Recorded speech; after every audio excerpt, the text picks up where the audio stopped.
La vie au-delà de la vie.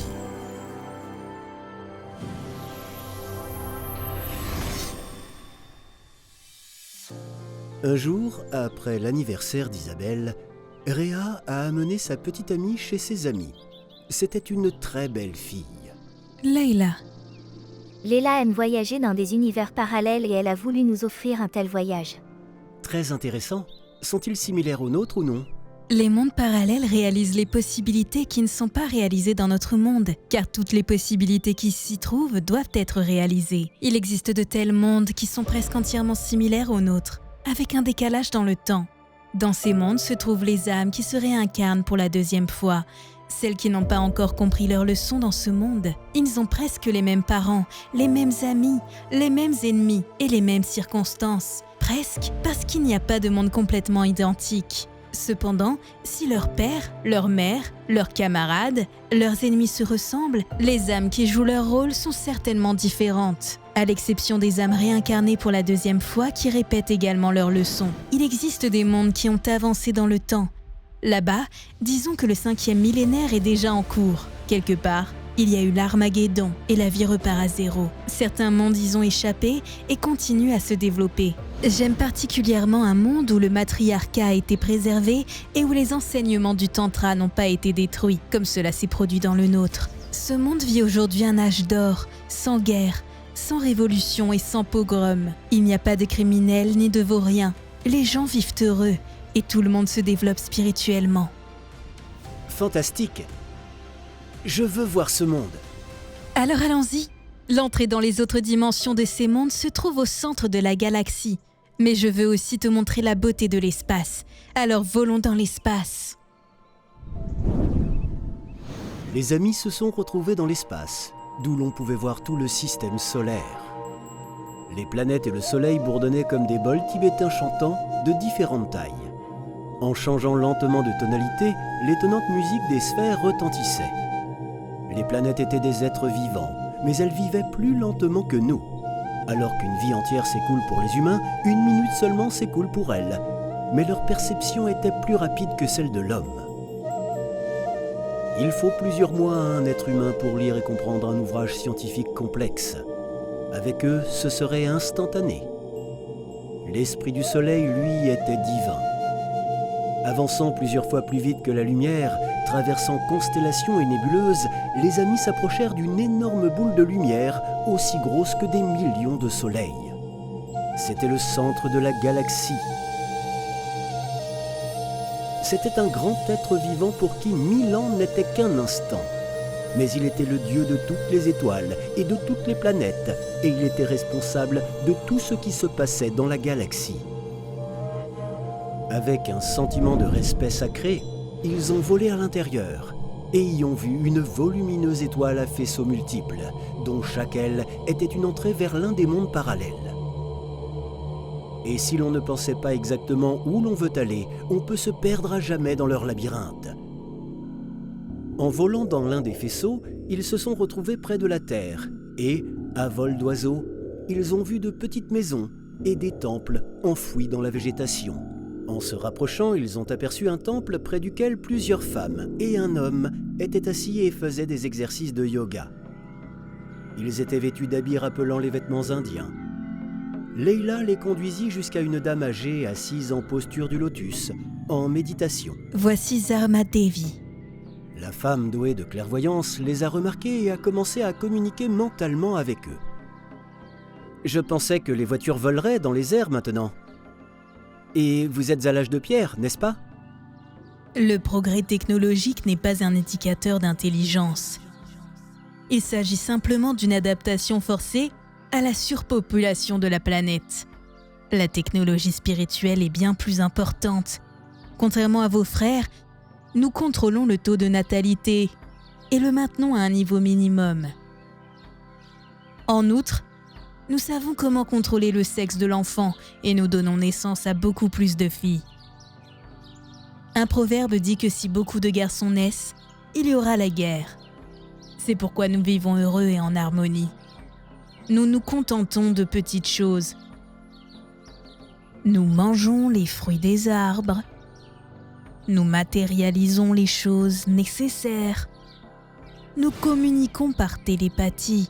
Nous voyageons en nous téléportant au bon endroit. Nous contrôlons les animaux et nous contrôlons les sauvages par la pensée. Alors pourquoi les gens de la Terre ne peuvent-ils pas faire cela? Cela n'est possible qu'à un niveau hautement spirituel. Si les gens ordinaires pouvaient le faire, la Terre cesserait d'être un terrain d'entraînement pour leurs âmes. Un endroit où ils grandissent en réalisant les causes de leurs tourments. Où ils cherchent un moyen de sortir des situations créées par l'ignorance, la limitation dans de nombreux domaines. La pauvreté, la maladie, l'esclavage, la prison et l'anarchie des gouvernants. Dans cette recherche d'une issue à une situation difficile, se développe la conscience d'une personne, son esprit, sa compréhension de la nécessité d'éviter le mal et d'emprunter le seul vrai chemin de l'amour, de la bonté et de la compassion. Nous consacrons tout notre temps à des pratiques qui développent en nous la sagesse, l'amour et le bonheur. Votre peuple s'est endoctriné en pensant que le bonheur doit être recherché de manière détournée, en acquérant de l'argent, des biens, du pouvoir, de la renommée. Mais il a été malheureux et reste malheureux. Car heureux est celui qui veut rendre les autres heureux. Le Seigneur a arrangé notre âme de telle sorte que lorsqu'elle tire la couverture à elle, elle se vautre dans les émotions négatives et la souffrance. Quelle que soit la quantité d'argent acquise, seul l'amour rend une personne heureuse, et non la possessivité insatiable et l'égoïsme. Et malgré tout le développement de votre science, aucun scientifique ne comprend encore ces choses simples. Nous vivons en groupe de plusieurs femmes d'âges différents, dirigées par la plus spirituelle, et nous choisissons un homme digne de nous par sa spiritualité. Les enfants ne sont élevés que par les personnes les plus avancées qui peuvent interagir avec nous, sans agressivité ni manipulation, avec amour et compréhension. Qui peut grandir à partir d'un enfant élevé dans le mensonge et la violence? De telles personnes ne devraient pas avoir d'enfants. Il est également très important que les enfants aient un contact avec Dieu dès leur plus jeune âge, car ils viennent de sortir du monde subtil et leurs impressions de Dieu sont encore vivantes en eux.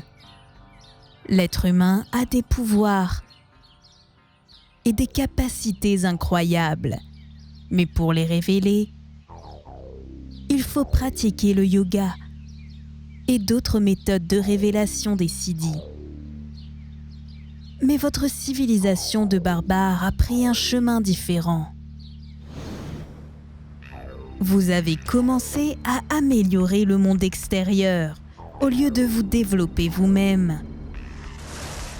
Et maintenant, vous êtes au seuil de la destruction, parce que le développement personnel ne donne pas seulement des pouvoirs surnaturels, mais rend aussi un homme plus spirituel, plus raisonnable, et il cesse de faire ces choses stupides qui mènent à la destruction de lui-même et du monde qui l'entoure. Et le salut de votre planète n'est possible que si la majorité de ses habitants se tournent vers leur propre perfection, vers la pratique spirituelle, au lieu de perfectionner des instruments de meurtre et de destruction de la nature, en restant des sauvages ignorants.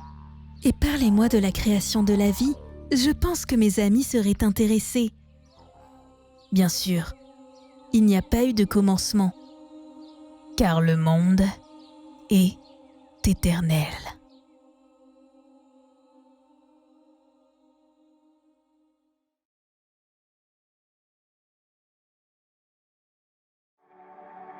Tout ce que Dieu a créé, il l'a fait à partir de lui-même. Il a d'abord créé le monde des archanges, des chérubins et des séraphins. Ensuite, Dieu a condensé ses atomes, les dharmas, et a formé le monde des anges. Dans l'une de mes incarnations, je vous ai rendu visite sur Terre. Vous avez une belle histoire, celle d'Adam et Ève. Ils ont dû apprendre le bien et le mal. Et ils se sont incarnés sur Terre. Le serpent, ce sont les forces du mal, les esprits du mal. Et la pomme est le fruit de ce monde. Et maintenant, l'homme souffre parce qu'il apprend le bien et le mal. Mais lorsqu'il connaîtra tout, jusqu'au bout, il retournera à Dieu et il n'y aura plus besoin de souffrir, ni d'être sur la terre. Le dessin animé est basé sur le livre La vie au-delà de la vie. Lisez La vie au-delà de la vie sur le site amazon1.org/books. Recevez d'autres pratiques intéressantes, des connaissances spirituelles et des cadeaux sur les sites web de nos partenaires. Vous trouverez les détails dans la description.